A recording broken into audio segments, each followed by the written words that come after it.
सिया राम। नमस्ते, प्रणाम, ओम। भाइयों बहनों, मित्रों, माताओं, बच्चों, पिछले दिन कुछ रामचरितमानस के किसी श्लोक पे विवाद हुआ था। यद्यपि मैं रामचरितमानस पढ़ता रहा हूँ, लेकिन उसको फिर से एक बार मैंने अध्ययन किया। समय तो लगा। उसमें दो चार चीज़ें आपसे शेयर करना चाहता हूँ जो मैं समझ पाया हूँ अल्प बुद्धि के बस, और जो गुरुजनों से भी सीखा हूँ। एक्चुअली ये आध्यात्मिक ग्रंथ जो होते हैं, धार्मिक ग्रंथ जो होते हैं, वह किसी गुरु के शरण में ही सीखा जाना चाहिए, क्योंकि अपने मन से तो हम अपनी छोटी बुद्धि के कारण उसका कुछ और ही मीनिंग निकाल लेते हैं। फिर भी आपसे शेयर करता हूँ दो चार बातें, क्योंकि इस श्लोक पे बहुत सारे विवाद हुए थे और इस पर मैंने एक दो वीडियो पहले ही बनाए थे, लेकिन थोड़ा और जो समझाऊँ। यद्यपि ये इतना गूढ़ है, हजारों पेज में कविताएं गाई हुई हैं, इतना गूढ़ है कि एक एक श्लोक पे एक एक किताब लिखे जा सकते हैं। इतना गूढ़ है, इतना बड़ा मीनिंग है, और पूरा यूनिवर्सल है, सार्वभौमिक है, सर्वकालिक है और सर्वहितैषी है। तो पहले देखते हैं, अरण्य कांड का प्रसंग है ये।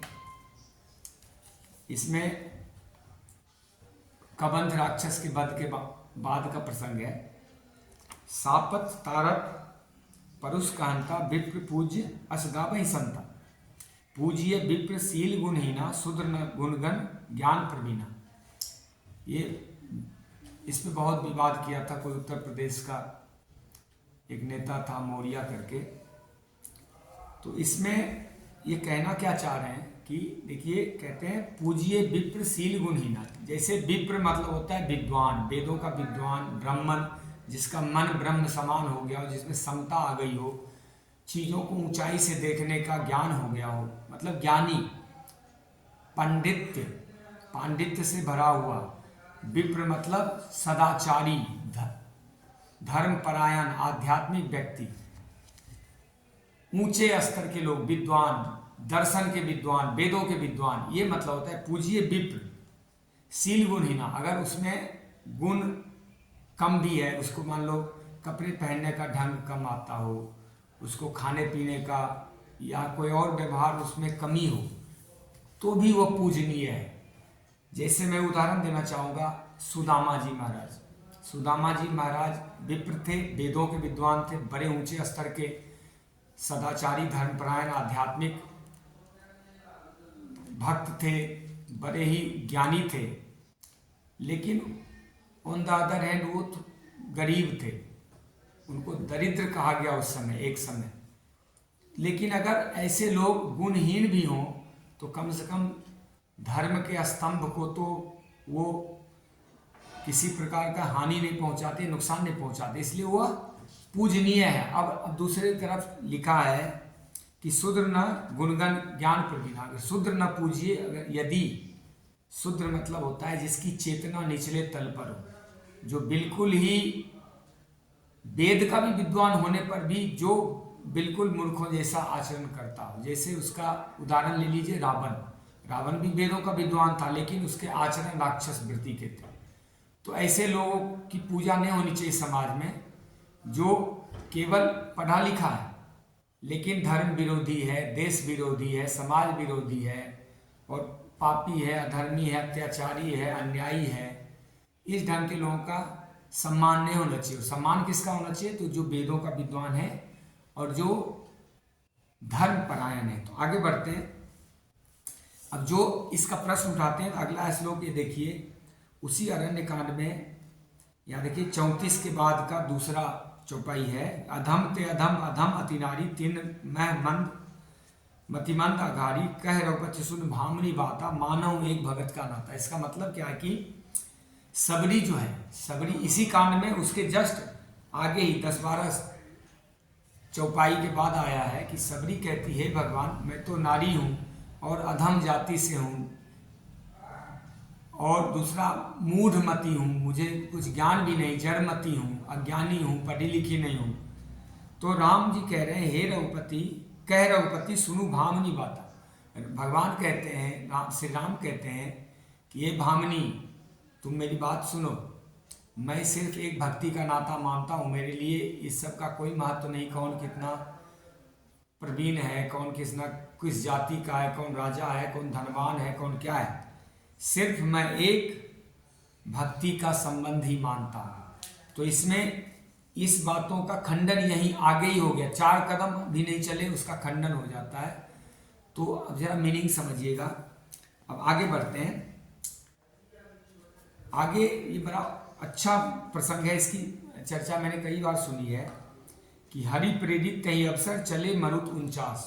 मतलब जब भगवान श्री हनुमान जी महाराज लंका जला रहे थे उस समय 49 ढंग के पवन हवाएं चलने लगी। मतलब अब ये ज्ञान हुआ इससे कि पवन जो है, हवा जो है 49 टाइप के होते हैं हवा। उस समय भगवान की प्रेरणा से अट्टहास करी गर्जा कपि बढ़ी लाग आकाश। फिर हनुमान जी उस 49 पवन के माध्यम से आकाश में स्थापित हो गए, आकाश की ओर चल पड़े। ये बड़ा विचित्र प्रसंग है कि 49 प्रकार की हवाएं होती है, ये भी रामायण से शिक्षा मिली। तो जरा विचार कीजिएगा, इस पे बहुत सारे रिसर्च किए होंगे ऋषि संत ज्ञानी मुनि। तो आगे है रावण के नाना माल्यवान थे, उनके सामने का प्रसंग है जब विभीषण को लात मार के रावण अपने राजमहल से, अपने राज्य से निकाल देते हैं। तो उस समय ये प्रसंग है कि वो एक क्षेपक है या एक जो है उपदेश है कि सचिव वैद्य गुरु तीनों प्रिय भोले ही जो भयास, राज धर्म तन तीनों हो ही बेगई नाश। यदि सचिव यानी राजा का सचिव, गुरु और वैद्य मतलब डॉक्टर, यदि यह डर के या लालच के कारण झूठ बोले तो राज धर्म और तन तीनों नाश हो जाता है। राज मतलब जिसका सचिव या सेक्रेटरी झूठ बोलेगा तो राज्य नाश होगा, अगर गुरु झूठ बोलेंगे तो धर्म नाश होगा, और यदि डॉक्टर वैद्य झूठ बोलेंगे तो तन यानी शरीर का नाश होगा। बड़ा अच्छा प्रसंग है, बहुत ऊंचे ज्ञान का प्रसंग है। अब आगे बढ़ते हैं। देखिए यहीं पे भगवान ये भी उपदेश देते हैं कि जो विभीषण आते हैं तो विभीषण कहते हैं कि बानर जन कहते हैं कि रावण का भाई है, किसी ऐसे शरण में आपको नहीं रखना चाहिए। सब बानर राम जी को सुझाव देते हैं। तो राम जी कहते हैं कि सबके ममता ताग बटोरी, मम पद मन ही बांध बड़ी डोरी, समदर्शी इच्छा कचुनाई, हरस शोक भय नहीं मन में। बोला ये मेरा नियम है कि सब कुछ जो कितना भी पापी हो, कितना भी दुष्ट हो, कितना भी कुकर्मी हो, यदि वह सब छल छोड़ के मेरे शरण में आता है तो मैं इसको अपना लेता हूँ। जो समदर्शी हो गया है, जिसके मन में कोई हर्ष शोक भय इत्यादि नहीं है, वह मेरा हो जाता है। तो देखिए कितनी बड़ी बात है। और ये भी कहते हैं कि जो मेरी तरफ आएगा उसका संसार छूटेगा। जैसे विभीषण आए थे तो लंका छूटा, उनके परिवार छूटे, तो ईश्वर की तरफ जो भी मनुष्य जाएगा उसका परिवार तो छूटेगा। एक जुड़ेगा तो एक छूटेगा, यही प्रकृति का नियम है। और यह शिक्षा लेनी चाहिए कि जब भी ईश्वर के मार्ग में बढ़ते हैं तो सुख का त्याग होगा, शरीर भी हो सकता है रोगी हो जाए, कहीं अच्छे भोजन ना मिले, खाने पीने को, सोने को ना मिले, यानी कष्ट हो, लेकिन ईश्वर की तरफ वही बढ़ सकता है जो सब कुछ त्यागने को तैयार हो, दुख झेलने को तैयार हो। ये बड़ा ऊंचे स्तर का प्रसंग है। अब आते हैं, देखिए कि वही सभय सिंधु गही प्रभु पद प्रभु के रे, क्षमौनाथ सब अवगुण रे, गगन समीर अनल जल धरनी, इनके नाथ सहज जल करनी। समुद्र कह रहा है विनय न मानत जलधि जरा, गए 3 दिन बीत, भोले राम सकोप सब भयबिन हो पीत। समुद्र कह रहा है कि हे राम जी, मैं तो जड़ जीव हूँ, मैं तो पहचान नहीं पाया। मैं भी इस आज समझ पा रहा हूँ कि अगर मेरे सामने भगवान स्वयं नर रूप में खड़े हो जाए तो क्या मैं पहचान पाऊँगा? उसके लिए बहुत ही ऊंची चेतना में त्रिनेत्र चाहिए। कोई ऐसा शिव शंकर ही हो जो राम जी को पहचान ले। ऐसे जड़ मनुष्य को, संसारी मनुष्य के समझ में नहीं आएगा कि कोई भगवान मेरे सामने खड़े। तो वही प्रसंग है कि समुद्र कहता है कि हे भगवान, मैं तो आपको पहचान नहीं पाया, इसलिए मैं आपकी शरण में नहीं आया। आपने ही माया के वशीभूत इस संसार चलाने के लिए पृथ्वी, अग्नि, जल, वायु, आकाश बना रखा है, और यदि मुझे सुखा दोगे तो इतने प्रकार के जो जड़ जीव हैं सब, वह सब खत्म हो जाएंगे, फिर पांचों तत्व में असंतुलन हो जाएगा। आगे बोलता है, प्रभु भलकीन मोहि सीख दीनी, मर्यादा पुनि तुमरी कीनी, ढोल गवार शूद्र पशु नारी, सकल तारना के अधिकारी। इस पे बहुत विवाद हुआ था। बड़ा अच्छा प्रसंग है कि भगवान ने अच्छा मेरा भला किया, जो मुझे शिक्षा दिया, मेरे ऊपर बाण का डर दिखा के मुझे शरण में लाए, मेरा तो कल्याण ही हो गया। तो जीवों का स्वभाव है कि अपनी मर्यादा में ही रहते हैं। जो जड़ जीव है वो कभी चेतन में नहीं होते, और आपकी कृपा के बिना ये सब हो नहीं सकता। उसने एक उपमा दिया है, ढोल गवार शूद्र पशु नारी, सकल तारमा के। इसका मतलब ये है कि ढोल मतलब होता है खोखला मनुष्य। देखिए, अध्यात्म और धर्म की भाषा अलग होती है, संसारी भाषा नहीं होती। जैसे मैं आपको कहना चाहूँगा, उसके बाद इसको बताऊँगा कि मोहे अब प्रभु अध विश्वासा, राम से बड़ा राम का दासा। अब देखिए, अध विश्वासा मतलब मुझे अब प्रभु, आधा विश्वास नहीं है बल्कि अधिक विश्वास है, आध्यात्मिक भाषा है कि मुझे प्रभु अब अधिक विश्वास हो गया है कि राम से बड़ा राम के दास यानी हनुमान जी हैं। और राम, उनके बारे में कहा जाता है कि पवन तनय बल पवन समाना, बुद्धि विवेक विज्ञान निधाना, कौन सुकाज कठिन जग माही, जो नहीं होत तात तुम माही। पवन तनय है वो पवन समान है, बुद्धि विवेक और विज्ञान के निधान है, उसके भंडार है। और कौन सा कार्य ऐसा है इस संसार में जो भगवान हनुमान जी की कृपा से नहीं हो सकता है। तो अब देखिए, अधविश्वासा मतलब ऐसे सुनने में समझने में आ रहा है कि आधा विश्वास, लेकिन इसका मतलब होता है अधिक विश्वास। आध्यात्म मतलब आत्मा से भी अधिक, मतलब जो ये परे हो गया, आत्मा से भी परे हो गया, आत्मत्व हो गया, ये समझ लीजिए। आत्मा से परे तो नहीं, मन के पार कह सकते हैं। आत्म मतलब होता है वहाँ आत्मा नहीं, आत्म से परे। आत्म मतलब स्वयं से परे, ये बड़ी गूढ़ बातें होती है। और मन के परे, आत्म मतलब होता है मन। आत्मा मतलब तो जीवात्मा जो व्याप्त है संसार में, और मन के परे जो चला जाए वो समझ लीजिए कि वही संत है, वही ज्ञानी है।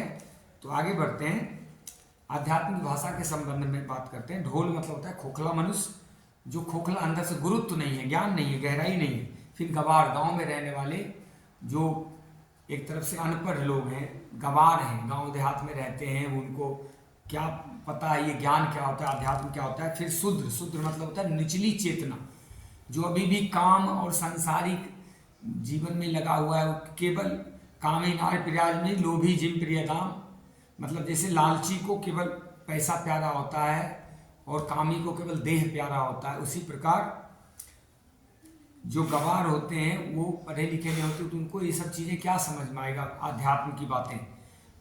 और इसी प्रकार जो शूद्र है, शूद्र मतलब जिनकी चेतना निचले स्तर पे है, वो क्या जाने धर्म अध्यात्म क्या होता है। तो ये जो होते हैं तीन। और चौथा है पशु, पशु मतलब पास में बंधा हुआ, मतलब बंधन में, एक माया में बंधा हुआ जीव। और नारी, वो नर या नारी दोनों हो सकता है, कि जो संसारी ही है, उसके पास संसार के अलावा कोई ज्ञान नहीं है, केवल अपने बारे में सोचता है, कंप्लीट स्वार्थी है, लालची है और संसारी जीव है, उसके बारे में कह रहे हैं। ये सकल तारणा के अधिकारी, ये सब जो है तारना, तारना मतलब होता है उसको क्षमा करना, उसका कल्याण करना, उस पर कृपा करना। कृपा का मतलब क्या होता है कि वो दंड का अधिकारी नहीं है, ये तो माफ कर देने के योग्य है। प्रभु, जो खोखले मनुष्य होते हैं, जो गांव के अनपढ़ होते हैं, शूद्र, शूद्रवत जो होते हैं, मतलब निचली चेतना के होते हैं, जिनके समझ बूझ नहीं है, और पशु पास में बंधे हुए, केवल संसार अपने स्वार्थ के बारे में सोचता है। और नारी, नारी मतलब संसारी विषय वस्तु के बारे में घोर लालची, स्वार्थी, अभिमानी, अहंकारी, ऐसे लोग तो क्षमा के योग्य, दंड देने के योग्य नहीं है। ये सब सभी ताड़ना के अधिकारी हैं। अब जैसे आप गीत सुनते होंगे कि तारा है सारा जमाना, प्रभु हमको भी तारो। मैंने सुना है अपने सबरी को तारा, बेरी का करके बहाना, प्रभु हमको भी तारो। इसका मतलब ये होता है कि जैसे नहीं कहते हमने तो भाई मकान बना लिया, हमने गंगा नहा लिया, हम तो तर गए। वो तरना मतलब हुए कि गंगा पार उतर गए, मतलब एक बड़ा काम हमने कर लिया, हमारा तो कल्याण हो गया। तो यहाँ पे तारना मतलब कोई पीटना मारना नहीं है, ना उसको प्रताड़ित करना है, एफ्लिक्ट करना है। यहाँ पे सीधा सीधा मीनिंग है कि वह सब क्षमा के योग्य हैं, दंड के अधिकारी नहीं हैं, बल्कि वह सब कृपा करने के योग्य हैं। और कई जगह पे इसमें बड़े अच्छे अच्छे प्रसंग आए हैं कि संत की कृपा भी, ब्राह्मणों की कृपा भी, भगवान स्वयं राम जी कहते हैं कि मेरे, इसमें वो भी भक्ति के बारे में भी आया है, सातम मोहि में सब जग देखा, मोह से संत अधिक कर लेखा। भगवान राम स्वयं कहते हैं कि सबरी को, हे सबरी, कि सातवीं भक्ति मेरी ये है कि जो मैंने दिया है उसमें संतुष्ट रहना, खुश रहना।